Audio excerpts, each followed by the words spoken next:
reaping the riches and leaving. No, you're meeting new people, new interesting people, new cultures. And I think, talking about young leaders, new generation, we're more and more the same. I mean, you went to the States, we probably watch the same shows, we laugh at the same, listen to the same music. Some of the elderlies, the gap between, is much bigger, I think, between maybe 50, 60-year-old, 70-year-old European and then an African. But our new generation, we're much closer. And this is going to, I think, help in exchanges. Excuse me. Bridge the gap, between... Yourself. So let's restrict it. Anyways, I'll stop there, and I just want to say I'm very humbled to be amongst such interesting people. Thank you. Oh, and You need to talk to us about yourself. You have talked about everybody else. You did not tell us about yourself. You came from Monaco. Yeah, so I don't want to bore you, but my business is shipping. I have a shipping company, so I have ships that are trading the world. I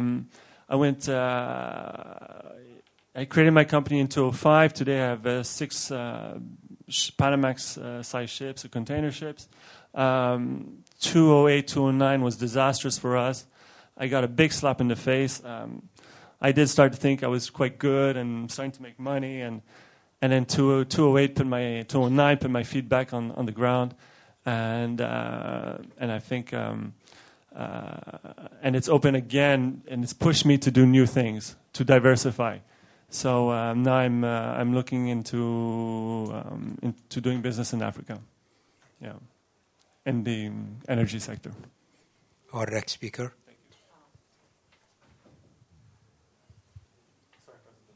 Okay, I guess so. Je ne sais pas si les dirigeants actuels peuvent prendre la parole autour de la table, mais j'aimerais bien effectivement prendre position par rapport à ce qui a été dit maintenant ou après, si vous me permettez, Monsieur le Président. Je vous laisse le choix de dire quand est-ce que... Alors, je vais me présenter. Alors, évidemment, résumer une carrière de 30 ans en 5 minutes, ça va être un challenge. Mais quand on est 4 dirigeants, c'est un challenge... Sorry, it's a 3 minutes. Oui, j'ai essayé. Mais le président a repéré effectivement mon trick. En 3 minutes, je voudrais vraiment vous remercier d'être aussi présent. Je suis Christian Van Dorp, je suis belge. Je pense être le seul belge autour de la table, et donc je suis très heureux de vous voir tous dans mon merveilleux pays. Je suis vraiment désolé que vous n'ayez pu en profiter plus longtemps, mais la prochaine fois, j'ai promis au président Carteron de vous inviter au musée Magritte, pour tous ceux qui connaissent Magritte et qui aiment Magritte. Ce sera l'occasion effectivement de voir Magritte à travers le pays de la Belgique, à travers les yeux de Magritte. Pour faire court, je suis directeur dans un grand groupe énergétique qui s'appelle le groupe GDF Suez. Je suis président de la Chambre de commerce du Royaume de Belgique et Grand Luxembourg en France. J'enseigne à la Sorbonne, j'enseigne à l'Université libre de Bruxelles. Je suis administrateur de groupes financiers, donc la Banque Populaire La Brette pour ceux qui la connaissent. Je suis administrateur de grands groupes énergétiques autres que le mien. Et pour terminer, en plus, j'ai créé dans ma carrière déjà 10 sociétés et j'en ai revendu 7. Tout ceci pour vous dire que tout est possible et que, en fait, je reprendrai les mots qui ont été cités, c'est que avec une vision claire, pas une vision à 10 ans, pas une vision à 15 ans, une vision à 2 ans, une vision à 3 ans. Qu'est-ce que vous ferez demain en arrivant dans votre pays? Qu'est-ce que vous ferez après-demain en arrivant dans votre pays? Vous pouvez effectivement aboutir pas à pas à réaliser l'ensemble de vos rêves. Première chose, rêvez. Deuxième chose, soyez réalistes dans vos rêves. Et troisième chose, réalisez-les. Je vous conseille une chose très concrète. Prenez un bout de papier tout à l'heure et faites une analyse des forces et faiblesses, opportunités et menaces de vous-même. Autrement dit, par rapport à ça, quelles sont vos forces aujourd'hui? Quelles sont vos faiblesses aujourd'hui? Quelles sont les opportunités que vous avez vis-à-vis de vous? Quelles sont les menaces que vous avez à l'égard de vous-même? Une fois que vous aurez fait ça, comblez les menaces, remplissez les faiblesses, et je vous assure, vous arriverez pas à pas là où vous voulez aller. Être président, ministre et député, directeur d'entreprise, ça ne signifie rien. C'est un moyen d'arriver à quelque chose. Donc, si vous voulez être président, c'est très bien. Mais président, pourquoi faire?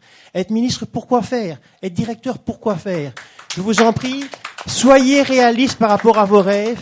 Et un jour, quand vous mourrez, et moi j'espère que c'est quand j'aurai 100 ans, il me reste encore 50 ans devant moi donc, pour réaliser, quand vous mourrez, vous pourrez dire, j'ai été heureux j'ai rendu des gens heureux et en même temps, je pense que je me suis fait plaisir. En tous les cas, croyez bien que par rapport à tout ce que je fais, je me considère comme un être très paresseux parce que j'adore profiter de la vie. Merci.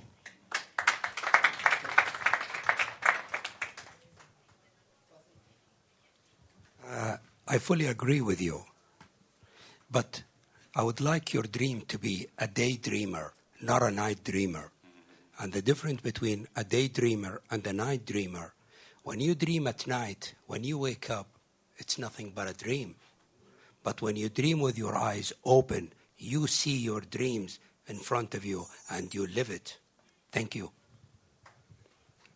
Good morning. I am Carlos Mussanyan. I'm from Mozambique. I'm legal advice in the First Lady office.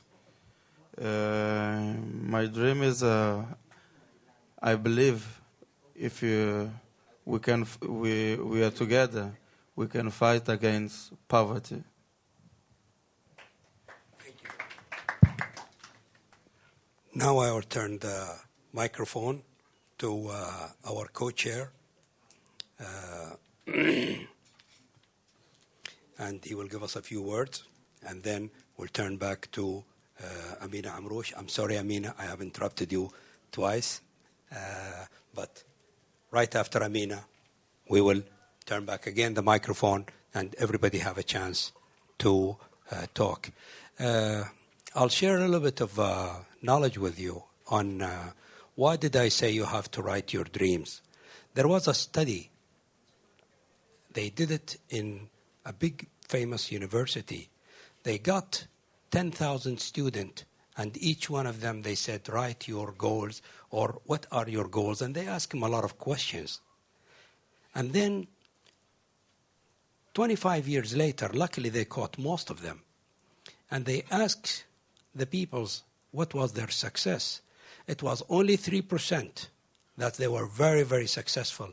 And those people who were very, very successful, who actually wrote their dreams, they wrote their goals, and they really was going back once a year on their birthday, Christmas, any days in the year, and they were going back to check their dreams, check their goals. And I think if we could get out of these rooms and everybody who actually wrote his goals and dreams, could be 20, could be 30, but don't make illusions. There is a difference between illusions and dreams. Now, it's back to you, Mr. Thank you, Mr. Chairman. Rashid, I'm very happy to be here, and I would like to apologize for being late. I had some people to meet this morning, that's why I came a little late. Again, I would like to congratulate, I'd rather speak in French, because sometimes I lose some word in English. English is not my second language. My second language is French. I have an African language. Je suis donc Kassoum Fadika, directeur général de la Société nationale de Côte d'Ivoire depuis 2005. Avant ça, pendant 3 ans, j'ai été conseiller spécial du président de la République pour les questions des mines, de l'énergie et du pétrole. Avant d'être conseiller, j'ai passé après une dizaine d'années aux États-Unis où j'ai complété mes études, mais en même temps, j'ai travaillé pour des compagnies pétrolières, dont la dernière est Enron, juste avant que la compagnie collapse. Je n'ai pas contribué au collapse, je veux vous rassurer. Je suis arrivé au moment où elle était en train de plonger. Malheureusement, le problème était tel qu'on n'a pas pu la redresser. Et puis, je n'étais pas à un niveau de décision tel que je pouvais influencer les choses. J'étais un exécutant. Mais j'ai beaucoup appris pendant cette période-là. J'ai passé à peu près 8 mois là-bas.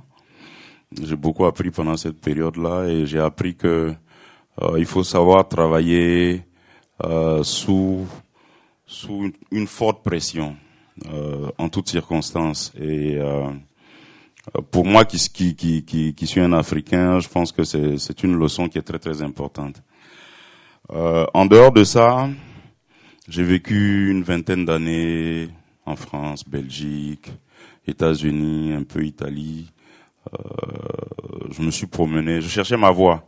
C'est assez difficile quand un peu, pour revenir au propos du baron Sébastien, que quand on vient d'une